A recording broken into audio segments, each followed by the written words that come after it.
축구 국가대표팀 감독 선임 논란과 관련해 최종 후보 5명을 줄인 대한축구협회 전력강화위원회 10차 회의록이 처음 공개됐습니다.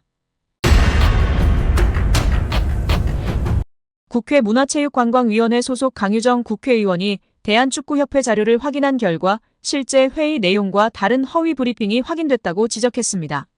13일 강유정 의원실은 보도자료를 통해 축구협회의 홍명보 남자축구 국가대표팀 감독 선임 과정 설명이 사실과 다른 것으로 확인됐다. 축구협회가 업무에 대한 신뢰성을 완전히 상실해 개혁이 필요하다고 지적했습니다.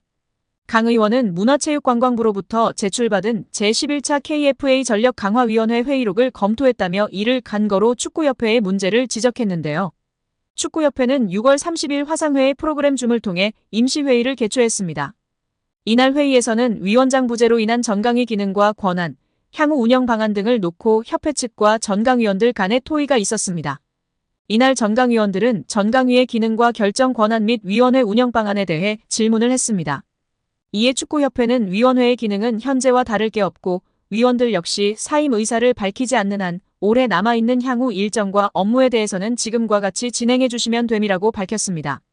이어 현재로서는 위원장만 부재인 상황이며 협회가 임시적으로 위원회를 중심으로 감독 선임 등의 후속 절차를 진행하는 과정이라고 설명했습니다. 특히 이 자리에서 협회 측은 이임생 기술이사가 맡아서 담당하되 위원회가 해체되거나 기능이 없어지는 것은 아님을 설명하며 최대한 투명하게 소통하면서 진행할 것을 부연 설명했다고 밝혔습니다.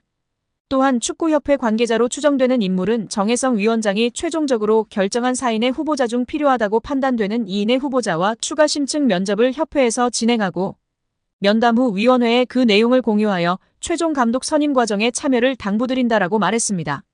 이에 전강위원들은 위원장 부재에 따라 이임생 이사가 설명한 대로 현재까지 진행된 남자 대표팀 감독 선임 업무를 협회에서 투명한 절차로 후속 작업하는 것에 동의했습니다.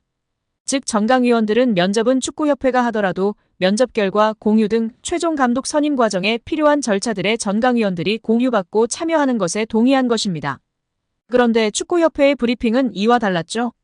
축구협회는 지난 7월 22일 배부한 국가대표팀 감독 선임 과정을 설명드립니다. 다에서 6월 30일 전강위 임시회의에서 참석위원 전원은 이임생 기술총괄이사에게 감독 추천과 관련한 절차의 진행을 위임하는 데 동의했다고 밝혔습니다. 전혀 전권 위임에 대한 내용이 없었는데 말이죠. 이어 이임생 기술총괄이사가 6월 30일 온라인 회의에 참가했던 전강위원 5명에게 전화하여 최종 후보 3인 면담, 감독 내정, 이사회 추천 등의 권한을 이임생 이사에게 위임했던 당시 합의를 확인하고 다시 한번 동의를 받았다라고 적시하며 홍명보 감독으로 내정했음을 위원들에게 공유하지는 않았다라고 덧붙였습니다. 강 의원 측은 위 내용을 근거로 이는 임시회의에서 협회가 위원들에게 밝힌 협회가 임시적으로 위원회를 중심으로 감독 선임 등의 후속 절차를 진행하는 과정 남자 대표팀 감독 선임 업무를 협회에서 투명한 절차로 후속 작업과 배치된다. 즉 축구협회가 전강위원뿐 아니라 축구팬, 국민들을 상대로 감독 선임 과정에서 허위 브리핑을 한 것이라고 했습니다. 강 의원은 축구협회가 온 세상을 상대로 감독 선임 과정에 대해 거짓 브리핑을 했다라며 축구협회의 홍명보 감독 선임은 공정하고 투명한 절차가 아니라 밀실에서 불투명하게 진행됐다라고 지적했습니다.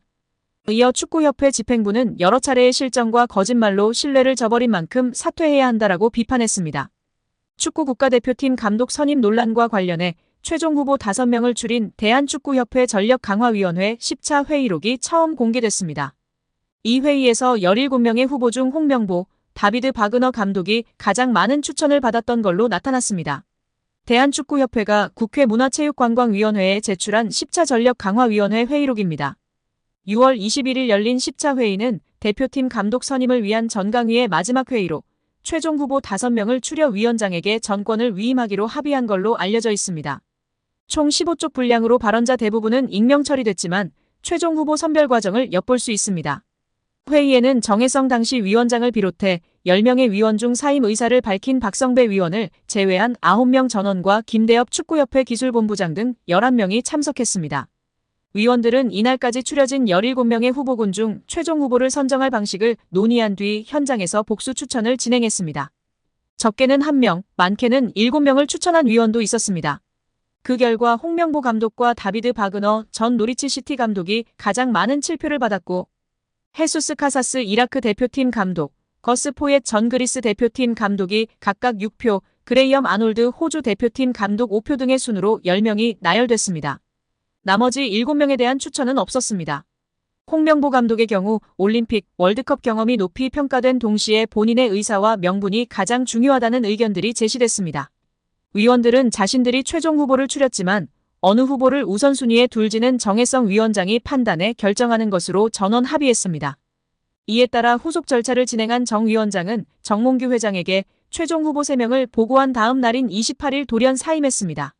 노동조합은 12일 발표한 성명서를 통해 지난 8월 중순부터 상주하고 있는 문체부 감사관은 우리 협회가 일찍이 경험해보지 않는 수준으로 전방위적 감사를 진행하고 있다. 특히 각급 대표팀 감독 선임, 천안축구센터 건립, 지도자, 영역 등은 방대한 자료 요청으로 관련 부서 직원들이 주말과 휴일도 반납하고 감사에 응하고 있다고 전했습니다. 축구협회는 경기력에 대한 단순 비판을 넘어 불투명한 행정과 예산 낭비에 대한 지적을 받고 있습니다. 올해 초 경질된 위르겐 클린스만 전 감독의 선임과 계약 조건, 경질 과정부터 비판이 시작됐는데요. 후임 감독을 찾는 과정에서도 외국인 감독을 물색하는 것이 요식행위였다는 의혹이 불거졌습니다. 결국 축구팬들이 제기하는 의혹의 수준을 넘어 정치권에서도 주목하면서 국회 문화체육관광위의 감사부터 국정감사까지 진행될 예정입니다. 노조는 이에 응하기 위해 축구협회 관련 직원들이 노력 중이라고 이야기한 것입니다. 이처럼 협회 수뇌부의 무능으로 인해 직원들이 고충을 겪고 일반 업무에 차질이 생겼음에도 불구하고 수뇌부는 친선 행사에만 신경 쓰고 있어 이해하기 힘들다는 입장입니다. 노조는 지난 9월 3일 대한축구협회 사내 게시판에 시도축구협회 전국연맹과 함께하는 2024 한마음 축구대회 개최 안내 공지글이 떴습니다. 오는 9월 30일 천안축구종합센터에서 17개 시도협회 및 산하연맹 임직원과 친선 축구대회를 한다는 내용입니다. 협회 산하단체와 소통의 의미로 축구대회를 한다는 건 적극 권장하고 환영할 일이지만 그 글을 본 대부분의 직원의 반응이 지금 이 상황, 이 시기에 축구대회라니 제정신인가 하는 반응이 주였다라며 또한 축구대회가 사선에 도전하는 정몽규 회장의 사전 선거운동으로 오해받을 소지가 있어 부적절하다 하지 않을 수 없다고 비판했습니다. 또한 노조는 책임감 없는 정 회장의 행태를 볼 때 다가오는 감사에서도 직원들만 고충을 겪을 것이 우려된다고 했습니다.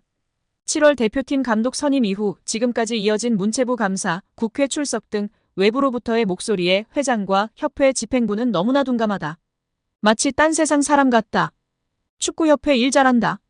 좋은 정책 펼친다는 소리 듣게 하고 싶어서 열심히 일한 직원들만 줄줄이 감사장으로 불려나가고 있는 상황이지만 협회 집행부는 나 몰라라 하고 있다. 솔직히 대응하고 있는지도 모르겠다. 젊은 팀장 및 직원 몇 명만 희생양으로 내던져놓고 정작 중요 결정을 한 사람들은 뒤로 꼭꼭 숨는 형국이다라고 했습니다. 드러난 공식 행사가 친선 축구대회인데 사적으로는 얼마나 로비를 많이 하고 있을까요? 대한민국은 지금 축협으로 인해 국민들이 뒷골이 땡겨 죽겠는데 정몽규는 골프 치러 다니느라 바쁘겠네요.